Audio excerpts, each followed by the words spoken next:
అందుకే పెద్దవాళ్ళు ఒక మాట చెప్తారు, నీ జీవితం పండాలి అంటే నీకు పూజ వచ్చా రాదా వదిలి, నీకు వేదం తెలుసా తెలియదా వదిలిపెట్టేసేయి, నువ్వు ఉపనిషత్తులు చదువుకున్నావా చదువుకోలేదా వదిలిపెట్టేయి, రామాయణ భారత భాగవతాలు తెలుసుకున్నావా లేదా వదిలిపెట్టేయి, దక్షిణామూర్తి యొక్క మూర్తిని చూస్తూ కూర్చోవడం నేర్చుకో.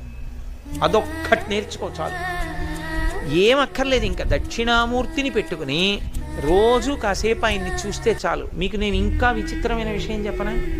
చంటి పిల్లలు కొంచెం కొంచెం పెరిగి పెద్దవాళ్ళు అవుతున్నప్పుడు ఇంట్లో అందమైన దక్షిణామూర్తి విగ్రహం ఉండి, విగ్రహం అంటే ఫోటో కనీసం ఉండి, పిల్లలు కాసేపు దాని వంక చూడడం అలవాటైతే మీరు చూడండి, నేను యథార్థం చెప్తున్న, పెద్దలు నిర్ణయం చేసింది, వాళ్ళు కళ్ళు తిప్పి ఆడుకుంటూ ఆడుకుంటూ పాకడం కూర్చోవడం వచ్చినప్పుడు చూసినప్పుడు వాళ్ళు నిశ్చలంగా కాసేపు ఇలా దక్షిణామూర్తి వంకే చూస్తారు.